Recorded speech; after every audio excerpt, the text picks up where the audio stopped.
प्यारे बच्चों, आज हम लोग पढ़ेंगे उसने कहा था कहानी के सब्जेक्टिव क्वेश्चन। पिछले क्लास में हम आप लोगों को उसने कहा था कहानी के सारांश बताए थे, साथ ही साथ ऑब्जेक्टिव क्वेश्चन भी बताए थे। और जो भी बच्चे नहीं देखे हैं तो वो हमारे इस चैनल पर जाकर के उन वीडियो को देख ले और आप समझ ले।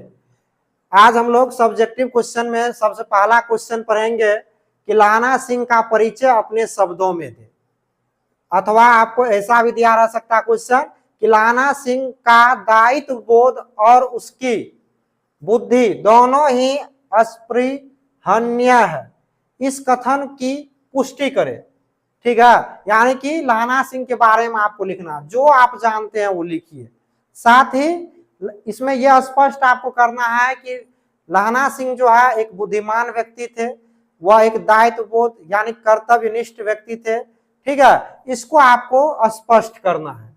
तो चलिए हम लोग लाना सिंह जी के बारे में हम लोग जानते हैं, इसका क्या उत्तर होगा और आप लोग इसको अच्छे से सुनिएगा और सुन करके अपने ही भाषा में इसका आंसर लिखिएगा और फिर उस आंसर को अपने दोस्तों के साथ डिस्कशन कीजिएगा तो ये कंप्लीट हो जाएगा। ठीक है, तो चलिए इसका आंसर हम लोग अब जानते हैं लाना सिंह के बारे में। लाना सिंह जब 12 वर्ष के थे तो वो अपने मामा जी के यहाँ रहते थे। एक रोज जब वो बाजार जाते हैं तो वह देखता है कि एक लड़की जो है वह घोड़े गाड़ी के नीचे दबने वाली है, तो वह उसका जाकर के जान बचा लेता है, जो लड़की 8 वर्ष की थी।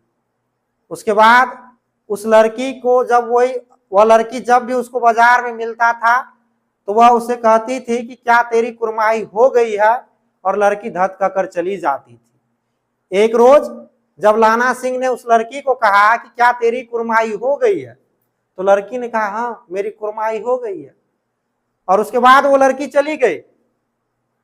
और इसको देख करके लाना सिंह काफी अधिक निराश हो गए और उसके बाद गुस्से में भी हो गए, और उस दिन के बाद बचपन में फिर उस लड़की से वो कभी नहीं मिला।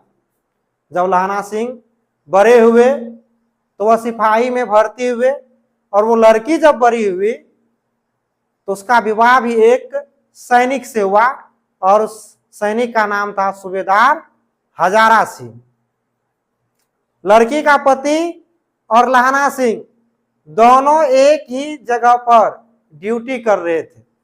एक बार लाना सिंह जी छुट्टी लेकर के घर आ रहे थे तो उसके साथ में सूबेदार हजारा सिंह भी छुट्टी लेकर आ रहे थे। तो सूबेदार हजारा सिंह ने कहा कि देखो लाना सिंह, जब तुम लौटोगे ड्यूटी पर तो हमारे घर होकर के लौटना, दोनों आदमी साथ ही चलेंगे। लाना सिंह जी कहा ठीक है। गांव आए लाना सिंह जी, अपना काम पूरा किए, और जब वह ड्यूटी पर जाने लगा तो सूबेदार हजारा सिंह जी के यहाँ गए। जब वहां पर गए तो उसकी जो पत्नी थी सूबेदारनी, वो लाना सिंह जी को पहचान गए। तो सूबेदारनी ने सूबेदार हजारा सिंह से कहा कि आप उसको भेजिए, मैं उसको जानता हूं। लाना सिंह जब गए सूबेदारनी के पास तो सूबेदारनी कहता है आप हमें जानते हैं, आप हमें पहचानते हैं? लाना सिंह जी कहते नहीं नहीं, मैं आपको नहीं जानता। तो सूबेदारनी कहती है क्या तेरी कुर्माई हो गई है? तो लाना सिंह जी को अपने बचपन की याद आ जाती, वाह ये तो वही लड़की है जिसमें बचपन में चिढ़ाया करती थी, छेड़ा करती थी। कहा हाँ हाँ अब मैं आपको पहचान गया। तो कहा कि सूबेदारनी कहती है कि देखिए बचपन में आपने हमारा जान बचाया था, और मैं आज आपके सामने आंचल फैला करके भीख मांगता हूं कि जिस तरह से आप मेरा जान बचाए, ठीक उसी तरह से आप मेरे पति और मेरे बेटा बोधा सिंह जी का आप इस युद्ध में रक्षा कीजिएगा। लाना सिंह जी ठान लेते हैं कि अब मैं जरूर बोधा सिंह और सूबेदार हजारा सिंह का जान बचाऊंगा, क्योंकि आज इसने हमसे कुछ कहा है। और उसके बाद सूबेदार हजारा सिंह और लाना सिंह और बोधा सिंह तीनों आदमी ड्यूटी पर चले जाते हैं। उस दिन के बाद लाना सिंह जी हमेशा बोधा सिंह के ऊपर ध्यान रखता है। कई बार तो वह उनके जगह पर ड्यूटी करता है। जब देखता है बोधा सिंह को ठंड लग रहा है तो वो अपना भी कपड़ा उतार करके दे देता है। ठीक है, तो इससे स्पष्ट होता है कि वो अपने कर्तव्य को पूरी तरह से निभा रहा था। अब बात आया कि बुद्धिमान वो कैसे था, इसको अब साबित कीजिए। तो एक बार एक नकली लेफ्टिनेंट साहब रात के अंधेरे में आए और सूबेदार हजारा सिंह जी को कहते हैं कि सूबेदार हजारा सिंह, यहाँ से कुछ दूरी पर जो है वो जर्मनी के सैनिक ने हमला कर दिया है। और सूबेदार हजारा सिंह बिना पहचाने ही उस रात के अंधेरे में अपने सैनिकों को लेकर के उस जगह पर चले जाते हैं और मात्र यहाँ पर 8 सैनिक बच जाते हैं। कुछ देर के बाद वो नकली लेफ्टिनेंट साहब सिगरेट निकाल करके पीने लगते हैं और लहना सिंह जी को कहते हैं कि जरा तुम भी ये सिगरेट तो पियो। लहना सिंह जी को अचानक शॉट लग जाता है कि भाई सिख तो कभी सिगरेट नहीं पीता, ना तंबाकू का सेवन करता है, लगता है ये हमारे लेफ्टिनेंट साहब नहीं है, हमारे साथ धोखा हुआ। तो उन्होंने सोचा कि क्यों ना इसको जांच लिया जाए कि है या नहीं। तो उन्होंने एक झूठी कहानी उसके सामने पेश किया। कहा, लेफ्टिनेंट साहब, जब हम और आप हिंदुस्तान में थे तो शिकार करने गए थे एक बार, और आपने एक नील गाय को मारा था जिसकी लंबी लंबी सींग होती है। और वो नकली लेफ्टिनेंट साहब का हाँ लंबी लंबी सींग था जिसका मैंने शिकार किया था। और लहना सिंह को शक हो गया कि ये व्यक्ति लेफ्टिनेंट साहब नहीं है, हमारे लेफ्टिनेंट साहब लगता है मारे गए, क्योंकि नील गाय को तो सींग होती ही नहीं। वो वहां से बंकर की तरफ गए और उनका पांव एक सैनिक से टकराया जिसका नाम वजीरा सिंह था। तो लहना सिंह ने वजीरा सिंह को कहा कि देखो वजीरा, हमारे लेफ्टिनेंट साहब मारे गए, यहाँ पर जो लेफ्टिनेंट है वो नकली लेफ्टिनेंट है, तुम जल्दी से सूबेदार हजारा सिंह जी के पास ये संदेशा पहुंचाओ कि हमारे साथ धोखा हुआ है। वजीरा सिंह जी वहां से चले गए सूबेदार हजारा सिंह जी के पास। तब तक में लहना सिंह देखते हैं कि ये जो नकली लेफ्टिनेंट साहब है वो बंकर में बम सेट कर रहा है, और वो सिलाई मारने ही वाले थे कि लहना सिंह ने जाकर उसे बंदूक से मारा और वो बेहोश हो गया। उसके बाद उसको घसीट कर लाया, और जब उसको होश आया नकली लेफ्टिनेंट साहब को, तो ये चिढ़ाने लगे। तब तक में लेफ्टिनेंट साहब जो अपनी जेब से बंदूक निकाला और लहना सिंह को गोली मार दिया, और लहना सिंह ने भी उन्हें गोलियों से छल्ली कर दिया और वो नकली लेफ्टिनेंट साहब मारे गए। लेकिन इतने में जर्मनी की सैनिक जो है यहाँ पर हमला कर दिया। लहना सिंह घबराए नहीं, मात्र 8 ही व्यक्ति थे, फिर भी डट करके लड़ने लगा। लेकिन इतने में तब तक में सूबेदार हजारा सिंह भी उधर से सैनिक लेकर के पहुंच गया यहाँ पर, और भयानक लड़ाई हुई। और इस लड़ाई में जो है जर्मनी के 63 सैनिक मारे गए और लहना सिंह के ग्रुप का 15 सैनिक मारे गए। अतः इससे स्पष्ट होता है कि लहना सिंह जो है वह एक कर्तव्यनिष्ठ दायित्वबोध व्यक्ति थे, साथ ही साथ वह एक बुद्धिमान व्यक्ति भी थे। तो आप लोग, उम्मीद है कि ये क्वेश्चन का आंसर समझ गए होंगे। आप लोग इसे अपने से अपने भाषा में लिख करके दोस्तों के साथ डिस्कशन कीजिएगा, आसानी से हो जाएगा, इसको कोई रटने की जरूरत नहीं है। अब हम लोग इससे अगला जो सब्जेक्टिव क्वेश्चन है उसको समझेंगे। चलिए अब हम लोग इस चैप्टर के जो दूसरा सब्जेक्टिव क्वेश्चन है वो है, लहना के गांव में आया तुर्की मौलवी क्या कहता था। यानी कि लहना सिंह जी के गांव में एक तुर्की मौलवी आया था और वह गांव वाले को क्या कह रहा था वही पूछा जा रहा है। तो ध्यान दीजिए, लहना सिंह के जो गांव में तुर्की के मौलवी आया था वो क्या कहता था गांव वालों को, तो इसका उत्तर जानिए। औरतों को बच्चे होने की ताबीज बांटता था। वो क्या करता था, औरतों को ताबीज देता था कि भाई जिसको बच्चे नहीं हुआ है हमारे ताबीज लीजिए, आपको बच्चे हो जाएंगे। ठीक है, और बच्चे को दवाई देता था, और बच्चों को क्या करता था, दवाई देता था, और अपना क्या करता था, गाछ के नीचे बैठ करके हुक्का पीते रहता था। क्या करते रहता था, हुक्का पीते रहता था।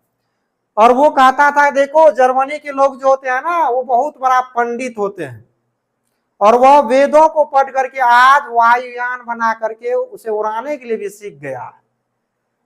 गौ को नहीं मारता, जर्मनी के जो लोग होते हैं वो गाय को नहीं मारता है।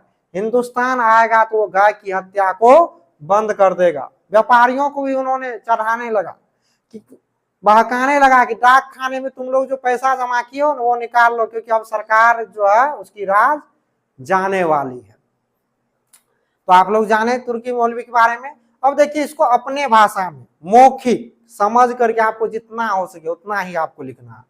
तो सुनिए, लाना सिंह जी के जो गांव में, इसका उत्तर ध्यान दीजिए कैसे लिखेंगे। इसका उत्तर लिखेंगे कि लाना सिंह के गांव में एक तुर्की मौलवी आया और वो गांव के बच्चों को दवाई दिया करता था और कहते थे कि जिन महिलाओं को बच्चे नहीं हो रहे हैं वो हमसे दवाई ले और इस दवाई को अगर वह खाते हैं तो वह उनको बच्चे होंगे।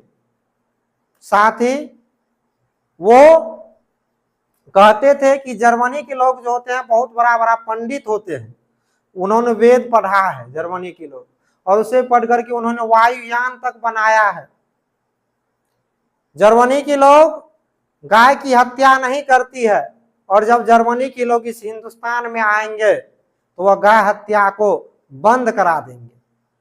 साथ ही ये तुर्की के जो मौलवी थे वह व्यापारियों को भी भड़का रहा था।